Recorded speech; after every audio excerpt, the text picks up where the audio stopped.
Excellence in environment conservation NGO ప్లాస్టిక్ని కనిపెట్టినప్పుడు అద్భుతం అని ప్రపంచం కొనియాడింది. ఇప్పుడు అదే ప్లాస్టిక్ పర్యావరణానికి పాడెకడుతోంది. ప్లాస్టిక్ రక్కసి నుంచి మనిషిని ఎన్విరాన్మెంట్ని కాపాడడం కోసం విశేష సేవ చేస్తున్న Rotary Club of Lake District Moinabad పై ఇప్పుడు ఒక ఏవీ చూద్దాం. ప్లాస్టిక్ పర్యావరణానికి పెను సమస్యగా మారింది. గాలి, నీరు, నేల ప్లాస్టిక్ వ్యర్థాలతో రోజు రోజుకు విషతుల్యంగా మారిపోతున్నాయి.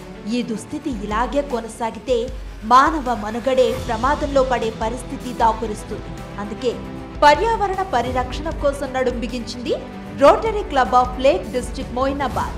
హానికారకమైన ప్లాస్టిక్ వ్యర్థాలను సేకరించడం, వాటిని ప్రాసెస్ చేయటం, రీసైక్లింగ్ చేయటం అనే ఒక బృహత్ కార్యాన్ని తన భుజాన వేసుకుంది ఈ క్లబ్. గత 10 ఏళ్లుగా విశాఖలోని బీచ్, అపార్ట్మెంట్స్, మార్కెట్ ప్రాంతాల్లో ప్లాస్టిక్ వ్యర్థాలను సేకరించి ప్రాసెస్ చేస్తోంది.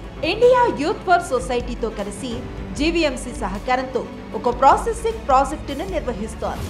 100 టన్నుల వ్యర్థాలను ప్రాసెస్ చేయగల సామర్థ్యం ఉన్న ఈ ప్రాజెక్టు ద్వారా ప్రస్తుతానికి రోజుకు 2 టన్నుల వ్యర్థాలను శుద్ధి చేస్తున్నారు. తద్వారా 25 మంది యువకులకు ఉపాధి కల్పించింది ఈ క్లబ్.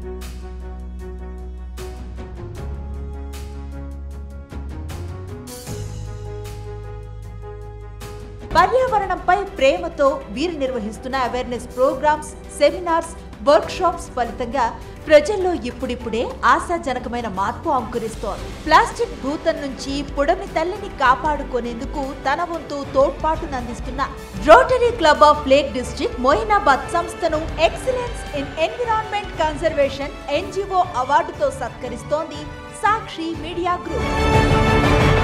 అవార్డుని అందుకోవడానికి Rotary Club of Lake District Moinabad ప్రతినిధి ఉదయ్ పిలానీ గారిని వేదిక మీదకి ఆహ్వానిస్తున్నాము. ఎన్జిఓ విభాగంలో ఎక్సలెన్స్ ఇన్ ఎన్విరాన్మెంట్ కన్జర్వేషన్ అవార్డుని ఉదయ్ పిలానీ గారికి అందజేయవలసిందిగా ఆంధ్రప్రదేశ్ గవర్నర్ గౌరవనీయులు అబ్దుల్ నజీర్ గారిని, అలాగే శ్రీమతి వైఎస్ భారతిరెడ్డి గారిని కోరుతున్నాము.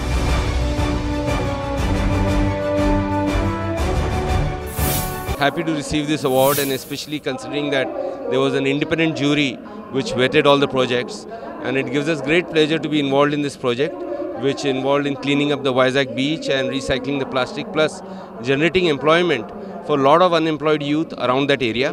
So we are very happy to have set up that project, and the success of that project is that now many more such plants are being set up in various municipalities, which will help reduce the plastic wastage and also create awareness on plastic recycling. And what is your future plan, sir? Try and see how we can reduce the impact of plastic on our planet, which is very important, and it is a key contributor to the climate change that we are seeing.